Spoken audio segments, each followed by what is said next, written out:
first guest is the Executive Vice President at the National Taxpayers Union. Brandon Arnold, welcome back to the program.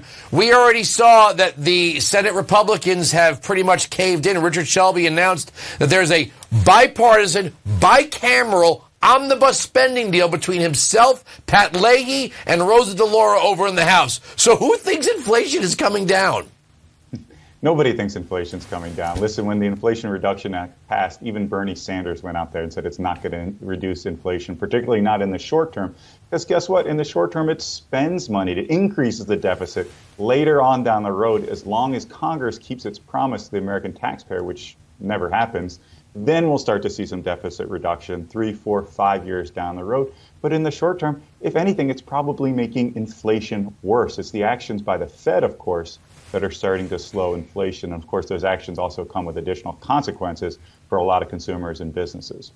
Yeah, we were kind of hoping that there would be some sanity with the level of power that the Freedom Caucus had, you know, basically over Kevin McCarthy or whoever would be Speaker of the House. What Senate Republicans have basically done is kneecap that and say, no, we're going to agree to an omnibus spending bill. So the next year, basically the House Republicans will have little effect on the budget. Yeah, that's right. I mean, right now, House Republicans have very, very little leverage. They're the minority party in the House of Representatives, which is a majoritarian chamber. They can get rolled by the Democrats as long as the Democrats stick together. The script is completely flipped in early January. So that's why it's so important to do a short-term spending bill, to get this spending bill covering us into January or February of next year. And at that point, then we can start to scale back government spending. Then we can start chipping away at this behemoth. Until then, the Democrats are writing the rules, and the Democrats are spending like drunken sailors. You know what it is? It's Republicans get so afraid of the dreaded government shutdown, right? Oh, my God, we can't have a government shutdown. And, of course, the full faith and credit of the United States. The government doesn't shut down during a government shutdown. The government shutdown is Christmas Eve, okay? The major functions of government continue, okay? Seniors aren't starved. The poor aren't starved. The military doesn't stand down. The FBI doesn't abandon its deep state activities. The major functions of the federal government go on. Fine. You can't buy a keychain at the Lincoln Memorial.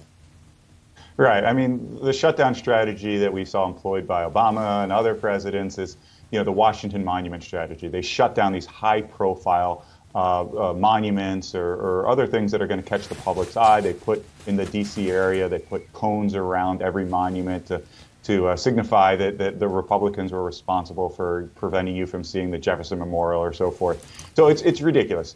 Sure, government shuts down periodically. We shouldn't aim for a government shutdown because it actually ends up costing us money. What happens is we backfill all of the federal employees' salaries subsequently, and they end up making more money for sitting on their rear ends streaming Netflix during the day. So we don't necessarily want to shut down here, but some good negotiating skills go a long way to trimming spending. Unfortunately, we don't have a unified Republican Party. They can't agree on a speaker in the House. They can't agree on a strategy in the Senate. And that's when they divide the Republicans and they're able to cram through a lot more spending.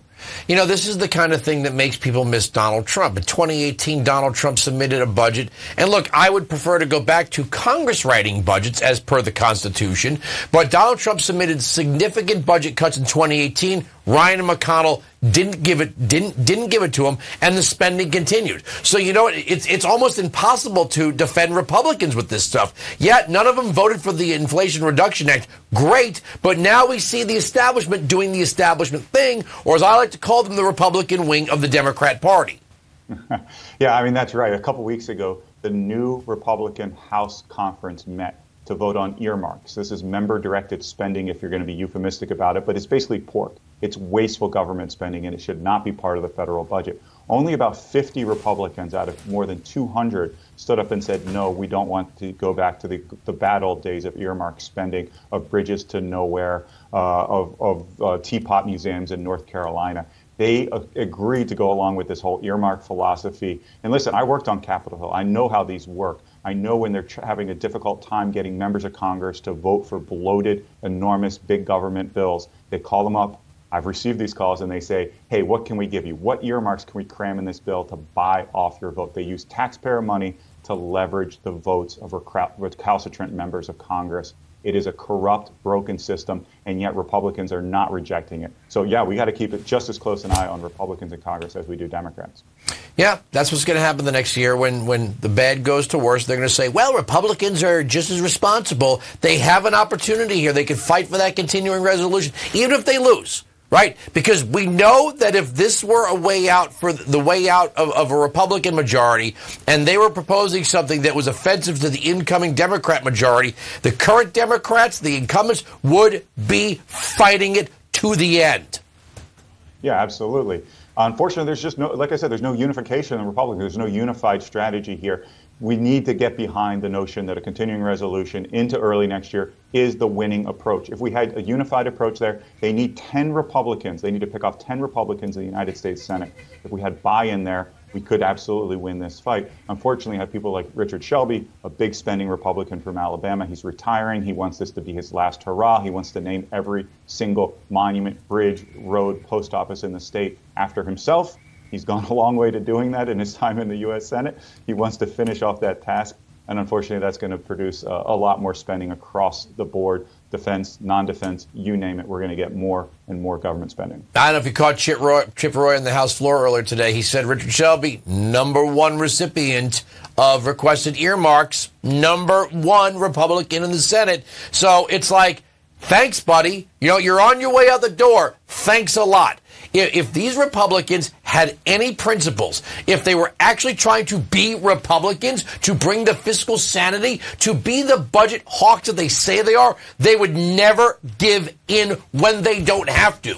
The government shutdown, they keep saying gun to the head, gun to the head, gun to the head. They need to turn around and negotiate hard with Republicans, and they also, Democrats, and they also need to get the Democrats to give a little or a lot on the border. Yeah, absolutely. I mean, what you need is clear negotiating strategies. You need objectives. You need to say, this is what we want.